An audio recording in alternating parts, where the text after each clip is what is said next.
একজন মানুষের পরনে কাপড় ছাড়া অপরিষ্কার কাপড়, দরিদ্রতার কারণে কাপড়টা পরিষ্কার করতে পারছে না, মাথার টুপিটাও 14 ভাঁজে ভাঁজ পড়ে আছে, কালো বর্ণের, কিন্তু তার মধ্যে নবী সাল্লাল্লাহু আলাইহি ওয়াসাল্লামের সুন্নত আছে।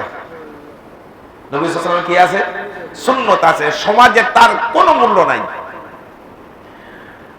সমাজে তাকে হেয় করে। আল্লাহ বলেন, তোমাদের কাছে ও মূর্খ, তোমাদের কাছে ওই হেয়, ও তোমাদের কাছে ছোট, কিন্তু আমি আল্লাহর কাছে অনেক দামি, তার অনেক দাম, তার আমার কাছে, আমি আল্লাহর কাছে আছে। আল্লাহ বলেন, ইন্না আকরামাকুম ইনদাল্লাহি আতকাকুম। আকরামা ইসমে তাবদীলের শেখা, সর্বোচ্চ সম্মানে যখন কাউকে সম্মান দেওয়া হয় তখন আরবিতে আকরামা শব্দ ব্যবহার করে। আল্লাহ পাক সর্বোচ্চ সম্মান দিচ্ছেন ওই ব্যক্তিকে, আতকাকুম, যে হলো তোমাদের মধ্যে মুত্তাকি, যার মধ্যে ঈমান আছে, যার মধ্যে সুন্নতে নববী আছে, যার মধ্যে শরীয়ত আছে, যার মধ্যে আল্লাহ ভীতি আছে, এ হলো তোমাদের মধ্যে অনেক সম্মানী। তোমাদের কাছে সম্মান নেই, কিন্তু আমি আল্লাহর কাছে ও অনেক সম্মান।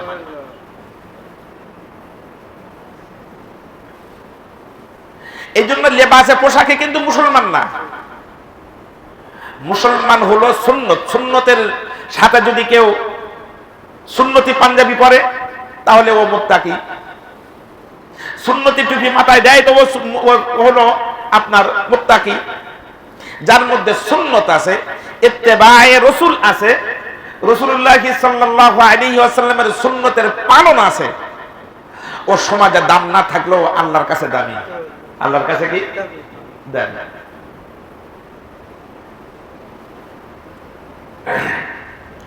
হযরত ওমর রাদিয়াল্লাহু তাআলা আনহু খলিফাতুল মুসলিমিন, আপনারা তো ইতিহাস জানেন, দ্বিতীয় খলিফা।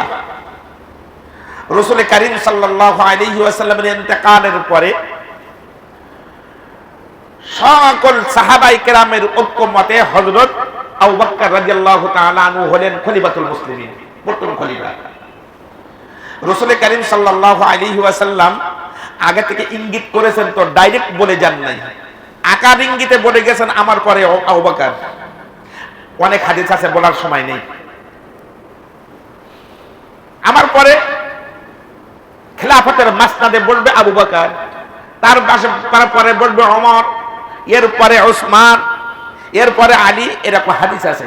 আকার ইঙ্গিতে রাসূল বলে গেছেন, ডাইরেক্ট বলেন নাই। কেন ডাইরেক্ট বলেন নাই? এ কারণে যাতে মুসলমানদের মধ্যে একটা শিক্ষা যেন থাকে যে দ্বীনের কাজ, শরীয়তের কাজ, সমাজের কাজ, রাষ্ট্রীয় কাজ, এমনকি নিজের সংসারের কাজও পরামর্শ ভিত্তিতে সিদ্ধান্ত গ্রহণ করতে হবে।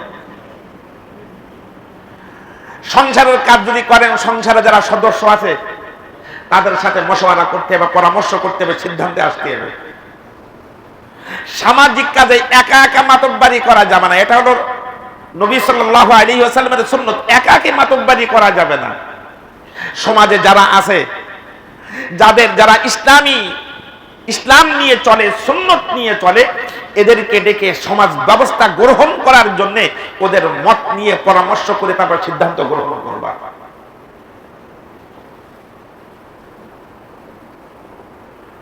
এইরকম ভাবে যত দিক আছে সব দিকে কি করতে হয়? মশওয়ারা করতে হয়, পরামর্শ করতে হয়। আর পরামর্শ করলে আল্লাহর রহমত আসে। কি আসে? এই জন্য রাসূল কারীম সাল্লাল্লাহু আলাইহি ওয়াসাল্লাম ডাইরেক্ট হযরত আবু বকরের নাম বলে যান নাই। তো হযরত আবু বকর রাদিয়াল্লাহু তাআলা খেলাফতের মাসনাদে বললেন, উনি তো রাজি না বসতে, না আমার দ্বারা সম্ভব হবে না।